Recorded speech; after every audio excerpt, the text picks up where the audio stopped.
जय श्री राम। आप सभी का स्वागत है इस चैनल पे। आज मेरा प्रयास रहेगा कि किस तरीके से एक इजी तरीके से एक सिंप्लीफाइड वे में मैं आपको समझा सकूं कि कुंडली की रीडिंग कैसे शुरू करें, क्या देखना है, क्या चेक करके भी हम लोग बात कर सकते हैं कि मेरी कुंडली में ये प्लैनेट यहाँ बैठा हुआ है, ये राशि में बैठा हुआ है, ये इसका लॉर्ड है, लगन क्या है मेरा, राशि क्या है मेरी, मतलब बेसिक चीज़ें मुझे पता हो सके। इसका प्रयास मैं करूँगा कि इस छोटे से वीडियो में ये सारा नॉलेज मैं इजी तरीके से आप तक कॉन्वे कर सकूँ। तो सबसे फर्स्ट तो जो कुंडली बन के आती है, जो सभी ने देखा होगा कम से कम एक बार, तो उसमें आपने देखा होगा कि 12 घर होते हैं, 12 खाने बने हुए हैं, 12 क्रॉस बने हुए हैं, 12 ब्लॉक्स बने हुए हैं एंड 12 ब्लॉक्स में 12 नंबर लिखे हुए हैं जो कि 1 से लेकर के 12 तक होता है। तो जो ब्लॉक्स होते हैं, जो खाने होते हैं, बोलेंगे कि इनको हाउसेस बोलते हैं, इनको घर बोलते हैं, इनको भाव बोलते हैं, और जो नंबर लिखा हुआ है इसको राशियां बोलते हैं। तो इन 12 जो आपके पास घर हो रहा है, जो सबसे फर्स्ट घर होगा, जो सेंटर में टॉप पे होगा, ठीक है, जो कि अभी आप देख पा रहे होंगे, इसे लगन बोलते हैं। यहाँ पे एल लिखा रहेगा, यहाँ पे एसेंडेंट लिखा रहेगा। यहाँ से शुरुआत होती है आपके चार्ट की। लेट्स से किसी के चार्ट में अगर यहाँ पे 1 लिखा हुआ है तो 1 के बाद में सीक्वेंस शुरू होगा एंटी क्लॉकवाइज, 1 2 3 4 5 6 7 8 9 10 11 12।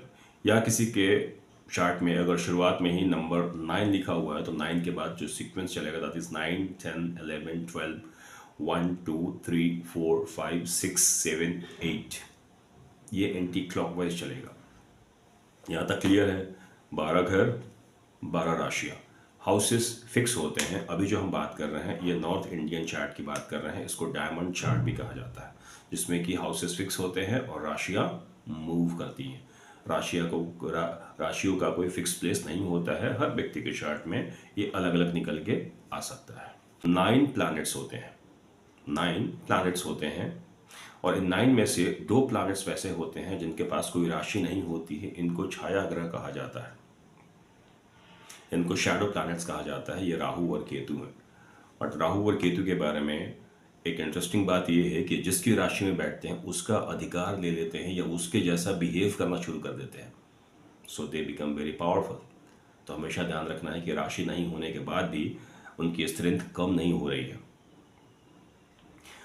उसके बाद जो 7 प्लैनेट्स बचते हैं हमारे पास, उनमें से 2 प्लैनेट्स वैसे हैं जिनके पास सिर्फ एक ही राशि है, जैसे कि सूर्य के पास नंबर 5 यानी कि सिंह लियो राशि है, और चंद्रमा जिनके पास नंबर 4 कर्क कैंसर राशि है। फिर मंगल को देखेंगे तो मंगल के पास नंबर 1 और नंबर 8, 1 और 8, ये 2 राशियां हैं। नंबर 1 को मेष बोलेंगे, एरीज बोलेंगे, और नंबर 8 को स्कॉर्पियो या वृश्चिक बोलेंगे। शुक्र के पास में नंबर 2 और नंबर 7, ये 2 राशियां हैं। नंबर 2 को वृषभ या टॉरस बोलेंगे और नंबर 7 को लिब्रा या तुला बोलेंगे।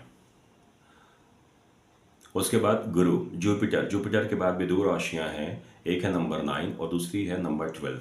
नंबर 9 इज धनु सजिटेरियस और number 12 is mean Pisces. Saturn को कैसे भूल सकते हैं? सैटर्न के पास भी 2 राशियां हैं, एक नंबर 10 और एक नंबर 11। एक नंबर 10 और एक नंबर 11। नंबर 10 इज कैप्रिकॉन और नंबर 11 इज इक्वेरियस। बुध के पास 3 और 6, ये 2 राशियां हैं। 3 जो राशि होती है उसको मिथुन बोलते हैं, जेमिनाई बोलते हैं, और 6 जो राशि है उसको कन्या या वर्गो बोलते हैं। तो कोई भी चार्ट अगर आप चेक करोगे ना, और जहाँ जहाँ पे भी ये राशि लिखी हुई है, तो जब भी प्लैनेट अपने समय में आता है, यानी कि जब दशा में आता है, उसमें प्लैनेट्स इन हाउसेस का रिजल्ट पहले देगा। ठीक है, इसके साथ में बाकी और भी चीज़ों को देखनी होती है, बट शुरू में अगर हम देखें तो किस हाउस के लिए क्या रिस्पॉन्सिबल है, कौन सा प्लैनेट रिस्पॉन्सिबल है, दशा चल रही है तो किसका इम्पैक्ट दिखेगा। लेट्स से कि कोई एक चार्ट बनी हुई है जिसमें कि नंबर 1 राशि शुरुआत में लिखी हुई है, नंबर 1 राशि शुरुआत में लिखी होती है, उसको काल पुरुष का चार्ट कहा जाता है। ठीक है, 1 से लेकर के 12 तक, यानी कि जो मेष एरीज से शुरू होता है उसको काल पुरुष का चार्ट कहा जाता है। अब लेट्स से नंबर 1 की राशि लिखी हुई है और नंबर 1 की राशि में आपको दिख रहा है कि अभी मंगल का ही दशा चल रहा है, मंगल का ही अभी पीरियड चल रहा है। तो मंगल को देखेंगे कि मंगल कहाँ कहाँ पे है। तो एक तो फर्स्ट 1 में लिखा रहेगा और दूसरा उसकी जो राशि है दैट इज 8, वो 8वें हाउस में होगा। तो यहाँ पे मेरे पास फर्स्ट हाउस और 8th हाउस का रिजल्ट आएगा, प्लस हमें देखना होगा मंगल बैठा कहाँ पे है। ठीक है, तो देखेंगे कि अगर मान लो कि मंगल फर्स्ट हाउस में बैठे हुए हैं तो यहाँ पे फर्स्ट और 8th हाउस का रिजल्ट, या मंगल अगर मान लो 10th हाउस में बैठे हुए हैं तो Mangal first house, 8th house and 10th house, इन तीनों हाउसेस का रिजल्ट देंगे। ठीक है, इस तरीके से चेक किया जाता है और इस तरीके से राशियों का इंपॉर्टेंस निकल के आता है। राइट, अब इतना समझ में आ गया। अब फिर एक क्वेश्चन निकल के आ सकता है, ठीक है ये तो समझ में आ गया कि ये राशि हुई, ये राशियों का लॉर्ड हुआ, बट अभी हमें चेक क्या करना है? अभी हमें ये कैसे मालूम चलेगा कि लेट्स से किस राशि से या किस हाउस से क्या हम चेक करें? तो उसके जैसे हमने बोला कि 1 से लेकर के 12 हाउसेस होते हैं, इन हाउसेस के कुछ ट्रेड्स होते हैं, कारकत्व होते हैं। ठीक है, इनको ही चेक करना होता है और उसी के बाद उसी के बेसिस पे हमें प्रेडिक्शन करना होता है। लाइक अगर फर्स्ट हाउस को चेक करें जिसमें कि लगन लिखा हुआ है, तो ये सेल्फ के लिए होता है, ये आपके हेल्थ के लिए होता है, ये आपकी पूरी बॉडी के लिए होता है। आप किस तरीके के व्यक्ति हो, सबसे इंपॉर्टेंट हाउस अगर हम बात करेंगे आपका चार्ट में, that is the first house. Because अगर यहाँ पे कोई प्लैनेट वैसा आके बैठ गया जो सपोर्टिव नहीं है, जैसे कि सैटर्न की बात करें, मार्स की बात करें, ये थोड़े से अग्रेसिव प्लैनेट्स हो जाते हैं या इजी रिजल्ट्स आपको नहीं देंगे, फाइट करवाने के बाद रिजल्ट्स देंगे, तो ऐसा व्यक्ति लाइफ में थोड़ा अग्रेसिव या कंप्लेनिंग नेचर का निकल के आ जाएगा। लेकिन यहीं पे आप देखोगे कि अगर जुपिटर बैठे हुए इस फर्स्ट हाउस में, गुरु बैठे हुए फर्स्ट हाउस में, तो जो आपकी बुद्धि है, ठीक है, जो आपका पूरा पूरा व्यक्तित्व है, ये काम कर रहा है गुरु की तरह। आप कभी भी अपने आप को नीचा गिराने वाला काम नहीं करोगे। आप कभी भी ये नहीं सोचोगे कि लेट्स से सामने वाले व्यक्ति ने मेरे साथ कैसा किया, उसी तरीके से मुझे रिस्पॉन्ड करना चाहिए। माफ़ करने की भावना आप में होगी, ठीक है, देने की भावना आप में होगी। तो first house becomes very important because ये पूरा आपकी जो पर्सनालिटी होती है ये फर्स्ट हाउस से डिसाइड होता है। सेकेंड हाउस को जब चेक करते हैं तो सेकेंड हाउस इज आपका खान पान, second house is accumulated wealth, second house is speech, वाणी कैसी होगी। अगर आप मान लो कि यहाँ पे कोई क्रूर ग्रह आकर के बैठ जाते हैं, जो कि वैसे बात करूँगा राहु है या सैटर्न है या मार्स है, तो आपकी वाणी जो स्पीच आपका होगा that could be harsh. But यहीं पे अगर गुरु आके बैठ जाते हैं, यहीं पे अगर वीनस आके बैठ जाते हैं, चंद्र आके बैठ जाते हैं, तो आपकी जो वाणी होगी वो सौम्य होगी। आपके खाने पीने का तरीका, क्या खाओगे आप, ये भी पता चलेगा सेकेंड हाउस से। अगर यहाँ पे राहु, सैटर्न, मार्स अगर ऐसे प्लैनेट हैं तो नॉन वेज की तरफ आप जाओगे, लेकिन यहाँ पे अगर गुरु हैं, चंद्र हैं, तो आप वेज की तरफ जाओगे, आप नॉन वेज खाना ही नहीं चाहोगे। ठीक है, हमारा पूरा जो कुनबा होता है, जो पूरा फैमिली होता है, उसको भी अगर हमें चेक करना होता है तो ये सेकेंड हाउस से ही आता है। थर्ड हाउस पे चलते हैं। थर्ड हाउस जो होगा ये हमारे पराक्रम का होता है, हमारे कितनी हमारे अंदर इंटरनल स्ट्रेंथ है, कितना साहस है, कितना करेज है, इसका होता है। एक कम्युनिकेशन का होता है। अभी हमने बात किया कि नंबर 2 जो हाउस है, सेकंड हाउस जो है, ये स्पीच का होता है, वाणी कैसी होगी। नंबर 3 होगा हाउस, आप कम्युनिकेट कैसे करोगे, लोगों से बातचीत कैसे करोगे, इसमें कितने दक्ष हो गए आप। ये आपके छोटे सिबलिंग्स का होता है, ये आपके छोटे सिबलिंग्स का होता है कि उनके साथ में आपका रिलेशनशिप कैसा होगा। ये शॉर्ट ट्रैवल का होता है, ये डॉक्यूमेंटेशन का होता है। तो again this is a very important house, क्योंकि आपको लाइफ में आगे बढ़ने के लिए करेज शो करना ही होगा, एफर्ट लगाना ही होगा। ठीक है, तो यहाँ पे अगर इसकी स्ट्रेंथ कम होती है तो इट्स क्वाइट पॉसिबल कि विचार तो बहुत सारे मेरे मन में आए, बट जब एफर्ट लगाने के बारे में बात करूँ या करना शुरू करूँ तो आज नहीं कल, कल नहीं परसों, ये निकल के आ जाएगा। यहाँ पे अगर आपके पास में मेलेफिक प्लैनेट्स बैठते हैं, यानी कि सैटर्न और मार्स अगर बैठते हैं, तो दिस इज गुड बिकॉज ये आपको पावर देंगे काम करने की, करेज देंगे। यहाँ पे अगर सौम्य प्लानट बैठते हैं गुरु, तो गुरु आपको बोलेंगे ठीक है, काम करना है, सब कुछ करना है, प्लानिंग कर लो पहले, और प्लानिंग करने के बाद में एग्जीक्यूशन के समय में रोकेंगे। सिर्फ गुरु अगर बैठे हुए हैं थर्ड हाउस में, तो ये व्यक्ति कभी भी एग्जीक्यूशन को लेकर के एक्टिव नहीं रहेगा, प्रोक्रेस्टिनेशन करेगा ही करेगा। ठीक है। अगर राहु बैठे हुए हैं, तो राहु को आप चेक करेंगे थर्ड हाउस में, ये व्यक्ति प्लानिंग बहुत करेगा। किसी भी समय उसके माइंड में अगर आप बात करोगे कि कुछ ना चले, खाली रहे, सोच ना हो, ये इम्पॉसिबल होगा। All the time he would be thinking about this on that, कुछ ना कुछ चलता रहेगा। एग्जीक्यूशन बहुत कम होगा, but planning that would be super. So अगर मुझे ये चार्ट अपनी समझ में आती है, इन दैट केस मेरा वर्क प्रोफाइल में कुछ वैसा डाल सकता हूँ जिसमें कि प्लानिंग वाला काम ज़्यादा हो, एग्जीक्यूशन कम हो। बिकॉज प्लानिंग के लिए इस व्यक्ति को बोलोगे जिनका कि राहु थर्ड हाउस में है, कभी थकेगा नहीं, और इनोवेटिव आइडियाज़ इनके पास हमेशा रहेंगे। अब आते हैं फोर्थ हाउस पे। तो फोर्थ हाउस बात करता है आपके मेंटल पीस को। फोर्थ हाउस बात करता है आपके घर के बारे में, आपकी माता के बारे में। The fourth house becomes a very important house. इसको सुखेश भी कहा जाता है। घर, माता, व्हीकल, इन सब के बारे में अगर चेक करना होगा तो फोर्थ हाउस को ही चेक करेंगे। अगर फोर्थ हाउस डैमेज हो गया, यानी कि फोर्थ हाउस में अगर खराब प्लैनेट्स निकल के आ गए, फोर्थ हाउस में अगर वैसे प्लैनेट्स निकल के आ गए जैसे कि राहु की बोलो, अगर फोर्थ हाउस में राहु है तो आपके लाइफ में चीटिंग होती ही रहेगी, अपनों के द्वारा भी चीटिंग होती रहेगी। बिकॉज वो उस प्लैनेट का नेचर है। कहाँ बैठा हुआ है? फोर्थ में। तो अपना नेचर फोर्थ हाउस में रहेगा, फोर्थ से रिलेटेड, अपनों के बीच। ये मेरा फोर्थ क्या है? मेरा घर है। ठीक है, फोर्थ मेरा घर है, तो उस घर में चीटिंग होगी, अपनों से भी चीटिंग होगी, बाहर वाले लोगों से भी चीटिंग होगी, अगर राहु फोर्थ में बैठे हुए हैं। लेकिन यही अगर गुरु बैठे हुए फोर्थ हाउस में, तो मेरा घर एक आश्रम की तरह रहेगा। मेरे घर में कभी कोई पाबंदी नहीं होगी किसी के आने और जाने के लिए। मैं कभी भी एक संकीर्ण सोच वाला व्यक्ति नहीं हो सकता। हैप्पीनेस के लिए कभी मुझे फाइट नहीं करना पड़ेगा, बिकॉज ये मेरे पास चीज़ हो या ना हो, अगर गुरु जुपिटर फोर्थ हाउस में है तो इस व्यक्ति को प्रसन्न होने से, खुशी मिलने से कोई रोक नहीं सकता है। फिर आते हैं फिफ्थ हाउस में। फिफ्थ हाउस आपका पूर्व पुण्य का हाउस होता है।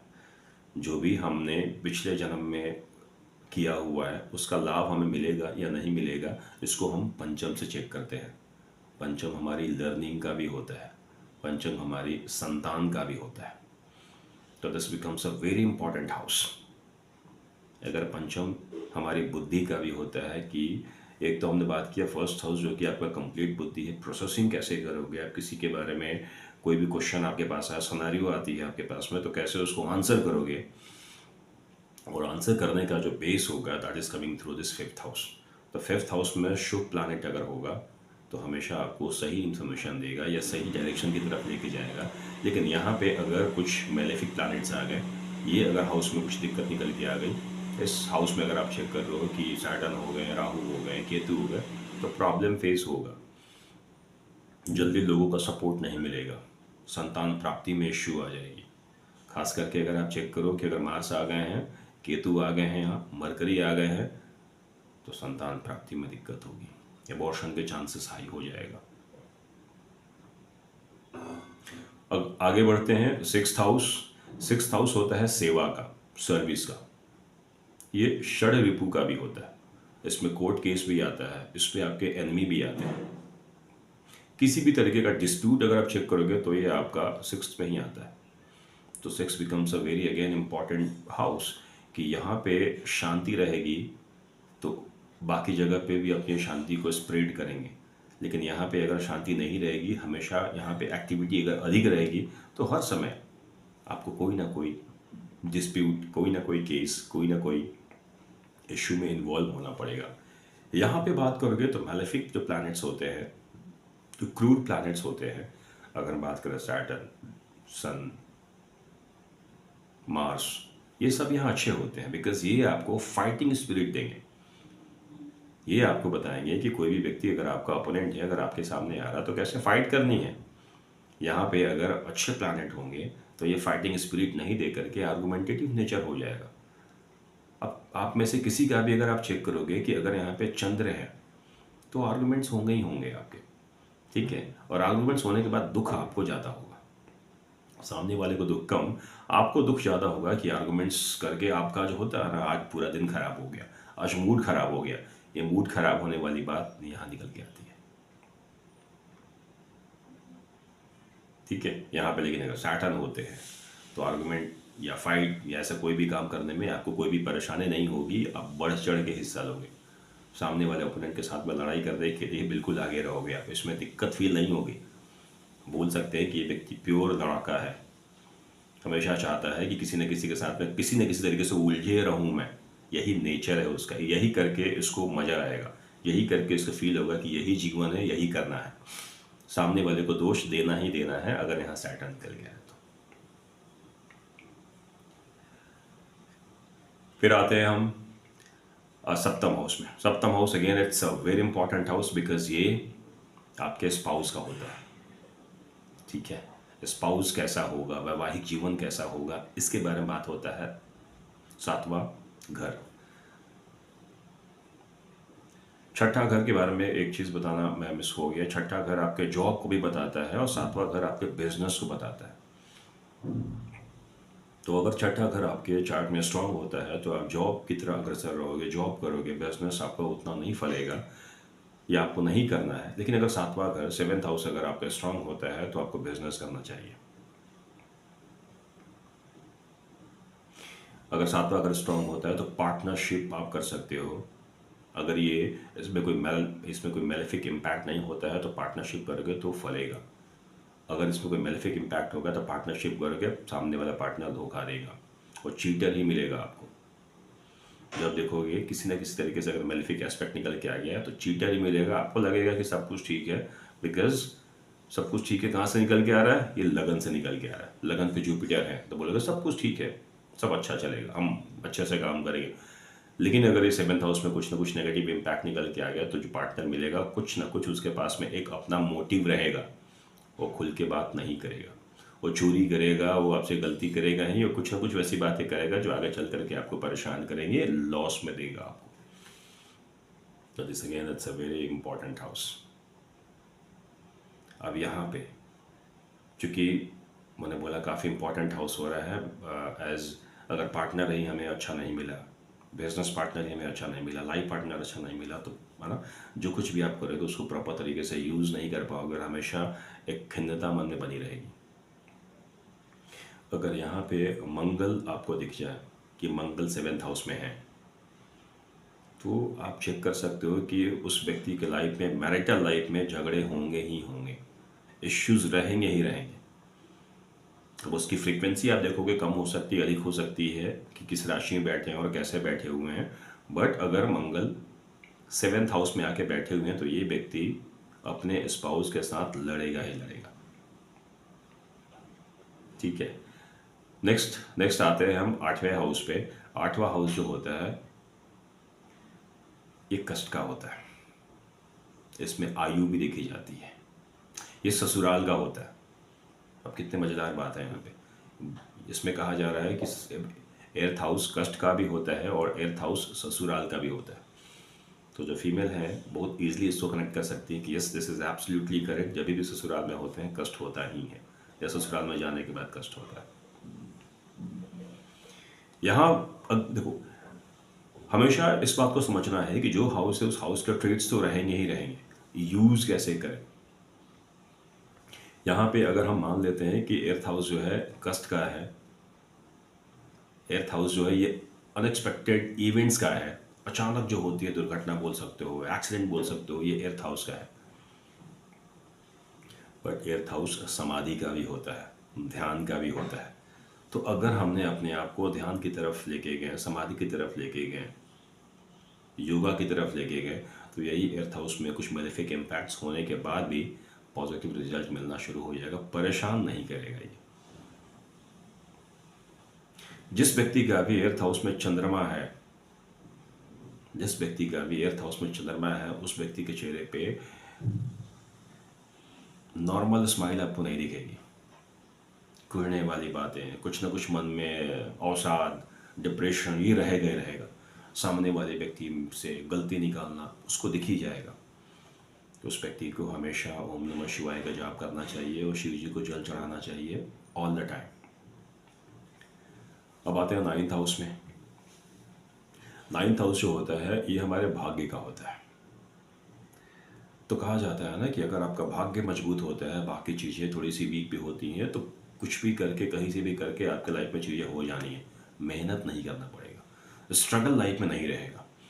तो this 9th house becomes very important again, because ये बिना कुछ किए हुए भाग्य का सपोर्ट कितना आपको मिलेगा ये हम चेक करेंगे 9th हाउस से। 9th हाउस आपके फादर का भी होता है।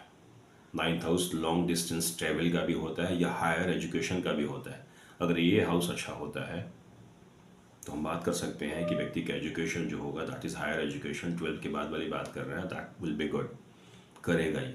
लेकिन इस हाउस में अगर प्रॉब्लम निकल के आती है तो व्यक्ति प्राइमरी एजुकेशन करेगा बट हायर एजुकेशन नहीं कर पाएगा। इस हाउस में अगर प्रॉब्लम निकल के आती है तो बोलेंगे कि फादर के साथ में रिलेशन अच्छा नहीं होगा। इस हाउस में अगर राहु जैसे प्लैनेट निकल के आ जाते हैं, सैटर्न जैसे प्लैनेट निकल के आ जाते हैं, तो बोलेंगे फादर के साथ में आर्गुमेंट्स वाली कंडीशन रहेगी। ठीक है। Then we have 10th house. 10th house जो हमारे प्रोफेशन का होता है, करियर का होता है। हमने बात किया कि 6th हाउस जो होता है ये जॉब का होता है, 7th हाउस जो होता है ये बिजनेस का होता है, और जो 10th हाउस होता है ओवरऑल करियर एंड प्रोफेशन, कैसा करोगे आप, नेम एंड फेम का होता है, ग्रोथ कैसे लेके आओगे आप, बाहर लोगों के बीच में आपकी इमेज क्या होगी, इसको देखेंगे 10th हाउस से।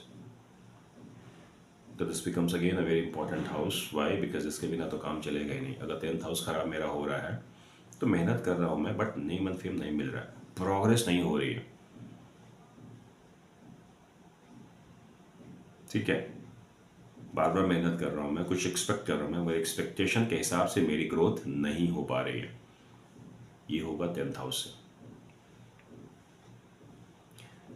फिर हम चेक करेंगे 11th हाउस। 11th हाउस होता है इच्छा पूर्ति का, विश फुलफिलमेंट का। 11th हाउस होता है आपकी इनकम का। इनकम कितनी होगी, रेगुलर कैसे करोगे आप। ठीक है, मल्टीपल इनकम के स्रोत को चेक करना होगा, that to we will check through 11th house. 11th house आपके एल्डर सिबलिंग्स का होता है, बड़े भाई और बड़े बहन को अगर चेक करना होगा तो हम 11th हाउस से चेक करेंगे। तो अगर ये हाउस स्ट्रांग होता है, ये छोटा सा एक एग्जांपल है। लेट्स से कि अगर 8th हाउस, जो हमने बात किया कि एक गड्ढा है, हमने बात किया कि अनएक्सपेक्टेड गेन्स भी है, अनएक्सपेक्टेड प्रॉब्लम्स भी है। अगर ये 8th हाउस आपके 11th हाउस से किसी भी तरीके से कनेक्ट हो जाए, यानी कि एक दोनों प्लैनेट जो है एक दूसरे से किसी भी तरीके से कनेक्ट हो जाए, तो इस व्यक्ति को लॉटरी लगने के chances that would be very high. Unearned money मिलने के chances that would be very high. ससुराल से फायदा होने के chances that would be very high. तो जो अभी तक हम 8th हाउस के बारे में बोल रहे थे कि दैट इज नॉट गुड, यहाँ पे आकर के वो चेंज हो जा रहा है। जैसे ही उसको सही हाउसेस के साथ में कनेक्शन मिला, तो स्ट्रेंथ मिला उसका, वही हाउस जो मुझे प्रॉब्लम क्रिएट कर रहा था, वही हाउस मुझे अर्निंग दे रहा है, अनएक्सपेक्टेड गेन्स दे रहा है मुझे। उसके बाद आते हैं 12 हाउस में। 12 हाउस जो होता है ये होता है आश्रम का, लॉस का, bed pleasure, foreign elements. Foreign elements एक फॉरेन प्लेस भी हो सकता है और एक पर्सन भी हो सकता है। तो अगेन इस हाउस को हमें प्रॉपर तरीके से यूज़ करना होता है। लेट्स से कि अगर दिख रहा है हमें कि 12 हाउस में मैलेफिक इम्पैक्ट दिख रहा है, तो मैं गुरु की शरण में जाऊंगा, मैं चैरिटी करूंगा, ईगो वाला पार्ट बिल्कुल भी रखूंगा ही नहीं मैं। Let go attitude will be the first thing which I will practice. काम करना बंद कर देगा ये हाउस नेगेटिव तरीके से, पॉजिटिविटी मिलनी शुरू हो जाएगी। हमने बात की कि unknown places, hospital, jail, this comes under 12 house only. इसी हाउस में आता है जब व्यक्ति अपने घर से निकल के किसी ऐसी जगह पे जाता है जिसके बारे में उसको कोई आइडिया नहीं होता है, या कोई भी फॉरेन लोकेशन। एक बड़ी ही नॉर्मल सी चीज़ निकल के आती है कि क्या कोई व्यक्ति है, ये फॉरेन जा सकता है क्या, फॉरेन जाने का योग है क्या इसका। तो सबसे फर्स्ट इसको चेक करने के लिए आप क्या चेक करेंगे कि मैंने बोला घर वाला हाउस कौन सा होता है, नंबर 4। चौथा चौथा इज योर हाउस होम। यहाँ पे अगर इसका जो लॉर्ड है ये मान लो निकल के अपने से एंटी हाउसेस यानी कि 6, 8, 12 ऐसे जगहों पे पहुंच गया है, और यहाँ पे कोई मैलेफिक इम्पैक्ट आ गया है, कोई वैसे प्लैनेट्स यहाँ पे आ गया जैसे कि सैटर्न और केतु, तो चांसेस हाई हो जाते हैं इस व्यक्ति को अपना देश छोड़ने के लिए। बिकॉज घर में कभी भी इसको संतुष्टि, हैप्पीनेस, पीस वाली फीलिंग नहीं आ पाएगी। ठीक है, अगर यहाँ नंबर 4 की राशि आ गई है, नंबर 5 की राशि आ गई है, नंबर 1 की राशि आ गई है और यहाँ पे सैटर्न आ गए, तो आप चेक करोगे कि व्यक्ति घर में कभी भी हैप्पी फील नहीं करेगा। और ये व्यक्ति समय आने पे surely out of the home, out of the city and country ये व्यक्ति बाहर निकलेगा। तो ये हो गया, ये तो आगे की बात हो रही है किस तरीके से कॉम्बिनेशंस को रीड किया जाएगा। आई होप अभी इतना कम से कम हमें समझ में आया कि 12 हाउसेस जो फिक्स होते हैं, 12 हाउसेस जो हम लोग अभी नॉर्थ इंडियन चार्ट की बात करते हैं, जो अभी हम नॉर्थ इंडियन चार्ट की बात कर रहे हैं, इसको डायमंड चार्ट भी बोलते हैं। ये हाउसेस फिक्स होते हैं और इसमें राशियाँ फिक्स नहीं होती हैं, ये मूविंग होती हैं। फर्स्ट हाउस जो है जहाँ पे लगन लिखा हुआ है, जहाँ असेंडेंट लिखा हुआ है, वहाँ से राशि शुरू होती है। वहाँ पे 1 से लेकर के 12 कोई भी राशि आ सकती है, लेकिन जो भी राशि आएगी उसके बाद से यानी कि एंटी क्लॉकवाइज में मूव करेगा, और मूव करने के साथ साथ में आप देखोगे कि एक सीक्वेंस में मूव कर रहा है, एक क्रम बना हुआ है। 3 के बाद 4, 4 के बाद 5, 6 ऐसे करके मूव कर रहा है। ये कोई भी हैप्पीज़ेड वे में मूव नहीं करेगा।